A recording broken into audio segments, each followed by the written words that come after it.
celebrate Latinx heritage, and it's Sofia Vergara in Modern Family. Either way, we don't win. Additionally, other weird things that capitalism has done during Hispanic Heritage Month is Taco Bell will always do Dollar Taco Tuesdays, which is great if you have a colonoscopy scheduled for Wednesday. Otherwise, I don't know why you'd be doing that. Additionally, since we are on Broad Street and I am an educator at heart, I want to educate you all on Taco Delphia right across the street here. For those who don't know, when that store opened, it was owned by an Albanian immigrant who called the restaurant Illegal Tacos. And they called it that because their slogan was tacos so illegal, or tacos so good they must be illegal, which is a weird thing to say considering that it's kind of fucked up. Especially when there was then a photo of him posing with members of ICE, and not bags of ICE, but Immigration and Customs Enforcement.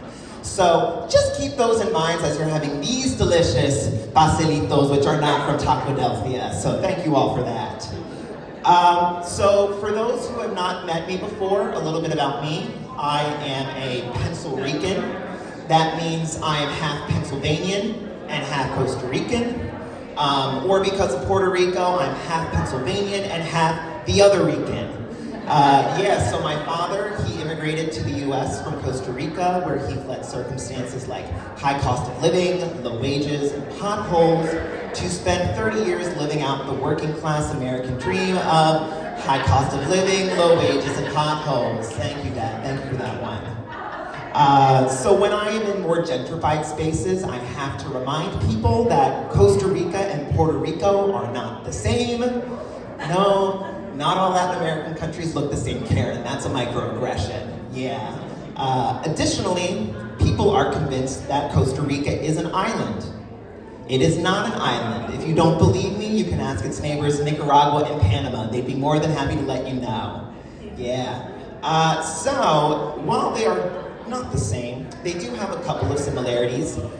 For instance, both of their flags are red, white, and blue. They have great taste in music and food, and they've both been personally victimized by the United States government. Yeah. Speaking of being personally victimized, has anybody been personally victimized by Ticketmaster? Okay. Who was your artist? It was a gift. It was Melody Martinez. Okay, yeah, and how expensive were those tickets? Yeah, they were a lot, yeah. So I have been personally victimized by Ticketmaster when I tried to get tickets last year to see Bad Bunny perform. Yeah, so I tried and failed and spent 2.5 hours failing to get tickets. So as far as I'm concerned, Ticketmaster owes me back 2.5 hours of my time, plus a customer disservice fee, plus a waiting in a virtual waiting room fee, plus an anger mismanagement fee. Yeah, like them, I got a lot of fees. But I learned this hack from the Beehive and the Swifties, where the day of a concert, prices on Ticketmaster will magically lower.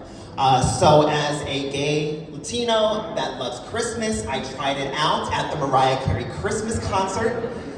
So the day of the concert, tickets that were $100 were slashed in half by 50%, which was great for my bank account, but not so great because that meant Mariah Carey apparently was only give 50% of a performance. Yeah, I love Mariah, I'm a lifelong fan.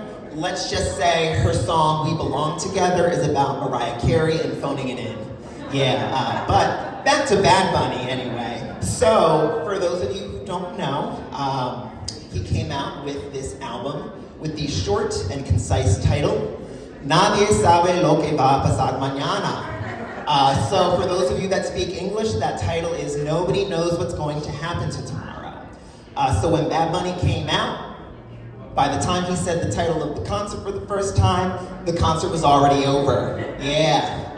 And as I was waiting for this concert to start off, I had been spending these months fascinated with the ticket prices. I had charts, I had all these spreadsheets and shit. So the day of the concert, there were tickets that were priced at $700, and I got them for, actually, I'm gonna keep that amount between me and Jesus. And by that, I of course mean Jesus, my buyer from SeatGeek. Yes, thank you, Jesus, wherever you are. Love you, love you. So if you were at that concert, they had a QR code and a URL link where you could buy merchandise. And that URL link, I shit you not, was shop nadie sabe lo que va a pasar mañana.com, or for the Spanish speakers, shop nadie sabe lo que va a pasar mañana.com. Yes, thank you for that, Bad Bunny's marketing people. But yeah, the concert was incredible. I don't know if anybody saw it, but Bad Bunny came out on horses at one point. So when Bad Bunny comes out on horses, it's sexy. But when I do it, it's, sir, this is a McDonald's drive-thru. Come on. Yeah, so y'all are here tonight for the play La Egoista, which, yes, and it is a play about sisters. So because of that, we're gonna play a game called Two Truths and a Lie. So for those who haven't played that, I'm gonna say 3 statements. 2 of them are true, 1 of them is a lie. So the first is, I'm right-handed.